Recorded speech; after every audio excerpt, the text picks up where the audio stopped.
Halo semuanya, saya Salsabila Disucero dengan NIM 2019-31005. Di sini saya akan menjelaskan tentang Adalin.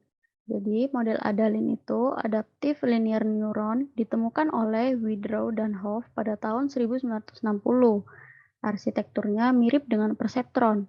Beberapa masukan dan sebuah bias dihubungkan langsung dengan sebuah neuron keluaran.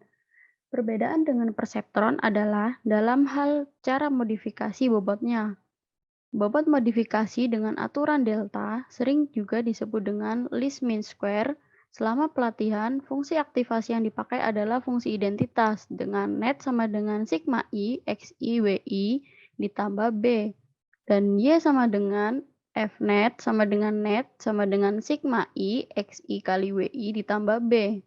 Kuadrat selisih antara target T dan keluaran jaringan Fnet merupakan error yang terjadi. Dalam aturan delta, bobot modifikasi sedemikian hingga errornya minimum, dengan error sama dengan T min Fnet kuadrat sama dengan T dikurangi sigma i xi dikali wi ditambah b kuadrat. E merupakan fungsi bobot wi. Penurunan E tercepat terjadi pada arah. Dengan rumus sebagai berikut, maka perubahan bobot adalah delta wi sama dengan alfa T min Y xi, dengan alfa merupakan bilangan positif kecil, umumnya diambil sama dengan 0,1. Jadi algoritma pelatihan Adalin 1. Inisialisasi semua bobot dan bias, umumnya wi sama dengan B sama dengan 0. Tentukan laju pemahaman sama dengan A. Untuk penyederhanaan, biasanya A diberi nilai kecil yaitu 0,1.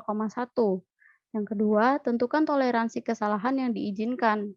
Yang ketiga, selama maksimal delta WI lebih besar dari batas toleransi, lakukan set aktivasi masukan X, hitung respon unit keluaran, dan perbaiki bobot pola yang mengandung kesalahan Y tidak sama dengan T dengan menggunakan persamaan sebagai berikut.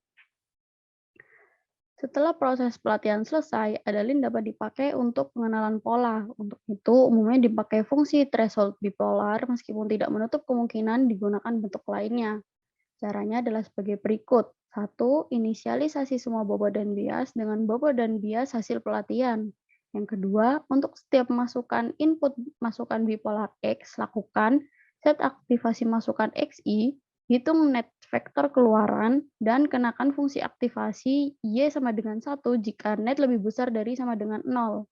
Y sama dengan min 1 jika net lebih kecil dari 0.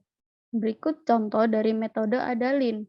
Gunakan metode Adalin untuk mengenali pola fungsi logika N dengan masukan dan target bipolar dengan batas toleransi 0,05 dan A sama dengan 0,1. Dapat dilihat di tabel berikut. Selengkapnya dapat dilihat di blog berikut. Terima kasih.